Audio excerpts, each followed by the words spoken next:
Hello everyone and welcome to lesson 11.1C. I've entitled this video, Cotton, Corporations, and Cities. This video is going to cover pages 299 to 301. Agriculture grows. While many New Englanders went to work in factories in the early 1800s, most Americans still lived and worked on farms. In the Northeast, farms were small, so a family could do all the necessary work.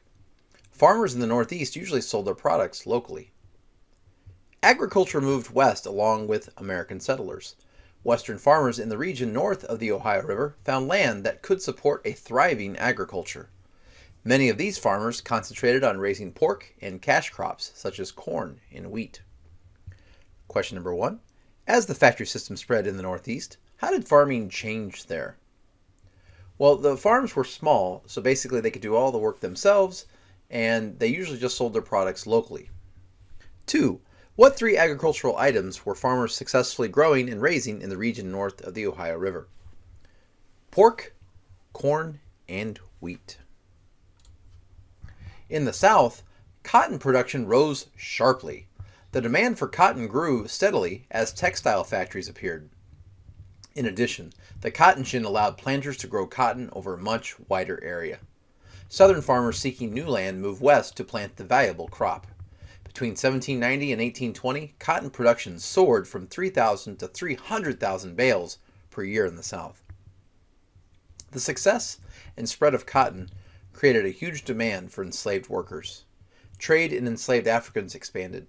Between 1790 and 1810, the number of enslaved Africans in the United States rose from about 700,000 to 1.2 million. And what you can see here are 2 bar graphs that demonstrate that so powerfully. Here are the pounds of cotton produced per day before the cotton gin, and here are the pounds of cotton produced after the cotton gin. It went from 1 pound a day to 50 pounds a day. That's how revolutionary the cotton gin was for the cotton industry. And then as you can see, look at the cotton produced, and then the cotton gin happens, and then look what happens to just the burst of cotton bales produced, but also the number of enslaved persons that took place at that same time. So the growth of cotton rose dramatically, as did the growth of the slave concept in our country. Question number 3. What crop started to dramatically increase in production in the South at that time? Cotton. 4. What caused the demand for cotton to grow in America? Well, what happened is these factories, these textile factories, were able to take all that cotton and make a lot of textiles, a lot of shirts, a lot of clothes, and so the demand for cotton went hand in hand with the factory system. Question 5. What invention also caused an increase in cotton production? The cotton gin. When you can make 50 pounds of cotton per day with the cotton gin as opposed to only a pound before, that is going to change things dramatically. Question 6. What did the success and demand for cotton create a huge demand in the South for? The enslaved African system. The use of slaves in the South went hand in hand with the growth of the cotton industry. Question 7. What happened to that slave trade in the United States from 1790 to 1810? It jumped from 700,000 to 1.2 million. Small investors, such as shopkeepers, merchants, and farmers, provided the money necessary to build most new businesses. These people invested money in hopes of earning profits if the businesses were successful. Low taxes, minimum government regulations, and competition encouraged people to invest in new industries. Question number 8. Why did small investors provide money for new businesses at that time? Well, they were looking to make large profits. Question number 9. What were 3 other reasons why people were encouraged to invest in new industries at that time? Because America at that time had low taxes, minimum government regulations, in other words, not a ton of the government saying exactly what you could and couldn't do as a business, and competition. Growth of corporations. In the 1830s, changes in the law paved the way for the growth of corporations. A corporation is a type of business that can have many owners. Because of their legal status, corporations can grow to a large size. They sell stock, which are shares of ownership in a company, to raise the money to build factories and expand their businesses. Large corporations began to appear in this era, and their great size helped drive industrialization. Question number 10. What is a corporation? A corporation is a type of business that can have many owners. Question 11. What are stocks in a corporation? Stocks are shares of ownership in the company. Question 12. Why do corporations sell stock shares to investors? Well, they are selling these pieces of paper, and in exchange, they get to raise money from selling those shares of stock. They raise that money and they use that money to build their factories and expand their business, and to use that money to make their business successful. Cities grow up. The growth of factories and trade led to the growth of towns and cities. Many cities developed along rivers because factories could take advantage of the water power and easily ship goods to markets. Older cities such as New York, Boston, and Baltimore also grew as centers of commerce and trade. Along New York City's South Street, shipping piers extended for 3 miles. One traveler wrote of the busy waterfront primary source, "Every thought, word, look, and action of the multitude seemed to be absorbed by commerce." To the west, towns such as Pittsburgh, Cincinnati, and Louisville were located on major rivers. As farmers in the west shipped more products by water, these towns grew rapidly. Question number 13. What two things led to the growth of towns and cities? The growth of factories and the growth of trade. Question 14. What are the two reasons why many larger cities developed along rivers at that time?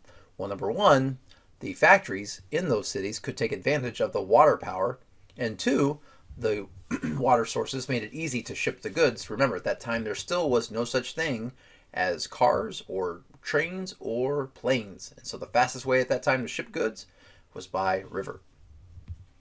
Question 15. What three older eastern cities became centers of commerce and trade? New York City, New York, Boston, Massachusetts, and Baltimore, Maryland. Question 16. What three western cities that were located by major rivers rapidly grew due to farm products that were shipped through them? You had Pittsburgh, Pennsylvania, Cincinnati, Ohio, and Louisville, Kentucky. Cities and towns looked different from modern urban areas. They featured wood and brick buildings and unpaved streets. Barnyard animals often roamed freely. There were no sewers to carry away waste, so diseases such as cholera and yellow fever were a threat. Fire was another danger. Sparks from a fireplace could easily ignite wooden buildings. Fires could be disastrous since few cities had organized fire companies.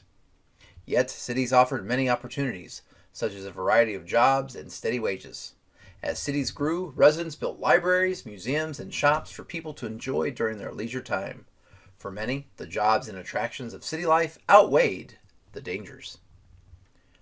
Question number 17. What are three ways that cities looked back then would look differently from cities in modern times?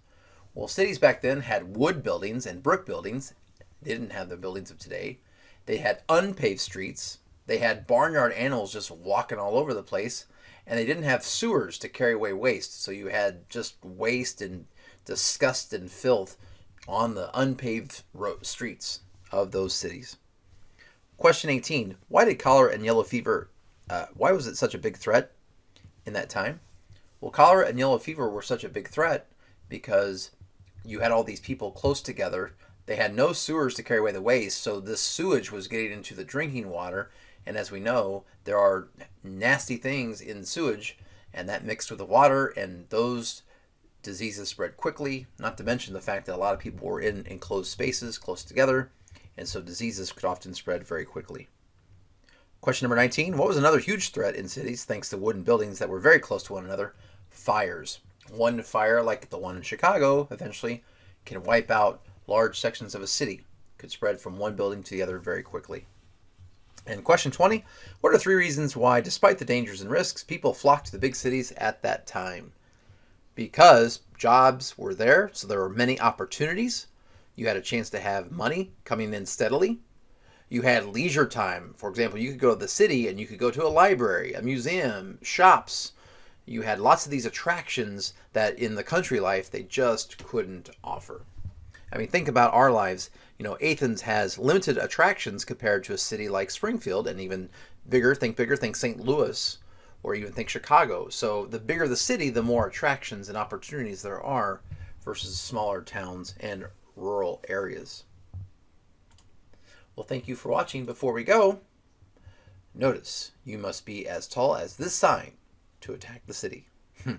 Thank you so much for watching, and have a great day.